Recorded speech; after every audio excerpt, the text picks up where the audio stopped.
Hey everyone, have you ever looked at your Java code and thought, man, this is a little wordy? Especially when you're just declaring a simple variable? Well, if that's you, then you are in the right place. Today, we're going to master a feature that came out in Java 10, and it's all about making our code cleaner and way more intuitive. I'm talking about the var keyword. Seriously, whether you're studying for an exam or you just want to write more modern, readable code, understanding var is a total game changer. Let's get into it. So, here's our game plan. We're going to start with the basics, what var actually is, and maybe more importantly, why it was even added to Java in the first place. Then we'll get practical and see how to use it. After that, we'll dive into the really critical part, the rules and limitations. This is a must-know for any exam. And we'll wrap it all up with a super handy cheat sheet. All right, let's kick things off with the official name. Now, we all call it the var keyword, right? But its full name is Local Variable Type Inference. Whoa, that sounds like a mouthful, but don't worry, we're going to break it down. Every single word in that name is a clue about what it does and where you can use it. I want you to just think about how you usually write code. You're declaring a variable, and you've got this long, sometimes really complicated class name on the left, and then you have to type it all over again on the right when you create the object. It's a bit much, right? What if the compiler was just smart enough to figure out the type by looking at what you're assigning to it? Well, that's the simple but really powerful idea behind var. And here it is, the formal definition. LVTI, or Local Variable Type Inference, popped up in Java 10. It's a feature that lets the Java compiler do the heavy lifting. It automatically figures out the data type of a local variable just by looking at its initial value. The key phrase there is, the compiler infers the type. This isn't about getting rid of types in Java. Not at all. It's about letting the compiler handle the boring part for us. Okay, this is super important because it's a really common point of confusion. Using var does not turn Java into a language like Python or JavaScript.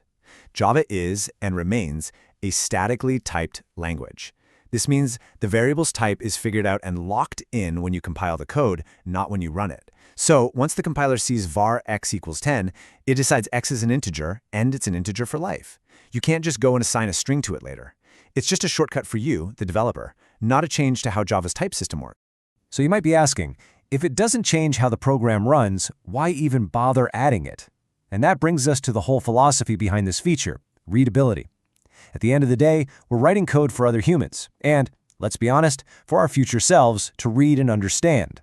This quote just hits the nail on the head, doesn't it? It's easy to write something a computer can figure out. The real art is writing code that's clean, clear, and makes sense to a person at a glance. Features like var are designed to cut down on all that extra boilerplate code, so the actual logic of what you're trying to do can shine through. And here is the perfect example of that idea in action. Just look at the old way. We have to type ArrayList String twice. It's totally redundant. The compiler can clearly see what's happening on the right-hand side. Now look at the new way with var. Boom! All that repetition is gone. It's just cleaner, less cluttered, and so much easier on the eyes, especially when you're dealing with even more complex types. Okay, so we've covered the what and the why. Now for the fun part, the how. Let's walk through a few really common examples to see what var looks like out in the wild. Let's start with the absolute simplest case. You write var number equals 10. The compiler looks at the 10 on the right side and says, okay, that's an integer literal, and just like that, it knows that the variable number has to be an int. From that moment on, your code works exactly as if you had typed int number equals 10. Simple as that. And guess what? The same exact logic works perfectly for objects. Here, the compiler sees the text in double quotes, Telesco, and immediately knows, hey, that's a string. So it infers that the name variable must be of type string. Again, we didn't have to write it out. The compiler did it for us. Now, this isn't just for Java's built-in types like int and string. It works perfectly with any class you create yourself. In this example, the compiler sees new alien. It knows this expression creates an object of your alien class, so it correctly infers that the alien object variable must be of type alien. It's incredibly versatile. All right, we've arrived at what is probably the most important section of this whole explainer, especially if you're prepping for an exam or a job interview. Knowing how to use a feature is great, but knowing where you can't use it is what separates the pros from the rookies. Let's cover the strict rules and limitations of var, where it's going to fail, and more importantly, why it fails. This table gives us a fantastic bird's eye view. The number one takeaway here is that var was built for one specific job, declaring and initializing local variables inside a method. And as you can see on the right, that means you can't use it for instance variables, you can't use it for method parameters, and you can't use it if you don't initialize the variable right away. Let's break each of these down. So, let's look at these rules up close. First, and this is the big one, a var variable has to be initialized on the very same line you declare it. Second, it's only for local variables, the ones that live inside a method. That means, third, you can't use it for instance variables that belong to a class. And fourth, you can't use it for method parameters or for the return type of a method either. Here's that first rule in action. The example on the right will give you a compiler error, plain and simple. And it makes perfect sense when you think about it, right? If you just write var number, you haven't given the compiler any clue what number is supposed to be. It can't read your mind. It needs that initial value to infer the type. And here's rule number 2. Clear as day. Declaring var message inside a method? Totally fine. That's what it's for. But trying to do the same thing at the class level as an instance variable? Nope, that's a compiler error. Just remember the full name, Local Variable Type Inference. The clue is right there in the name. Now for a fun little trivia question that loves to pop up in technical interviews.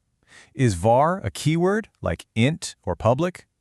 And the answer is no. It's what's called a restricted type name. Basically, to make sure old code didn't break, they still allow you to have a variable named var. So string var equals Naveen is perfectly legal. But you cannot create a class named var. That's a no-go. Finally, there's a specific little syntax rule you got to remember for arrays. When you use var, all of the type information has to be on the right side of the equals sign. That means the square brackets for the array have to be with the initializer, like new int 10. The old C-style syntax of putting the brackets next to the variable name, like numbers, square brackets, is not allowed with var. The compiler needs one complete type on the right to figure things out. Fantastic! We have been through the theory, the practice, and all the tricky rules. Now let's boil it all down into one final cheat sheet. These are the absolute key takeaways you'll want to have locked in your brain. Okay, if you only remember 5 things from today, make it these 5. 1. var came along in Java 10. 2. It is for local variables only. 3. You absolutely must initialize it on the same line. 4. Its whole purpose is to improve readability. It has 0 effect on performance. And 5, the most important rule of all, Java is still a statically typed language. And that's a wrap on our deep dive into Java's var feature. We've seen how it works, why it's there, and the crucial rules you need to follow. So now the next step is yours. The next time you sit down to write some code, ask yourself, hey, where could I use var right here to clean this up and make it easier to read? Actually using it is the best way to make it all stick. Thanks for tuning in.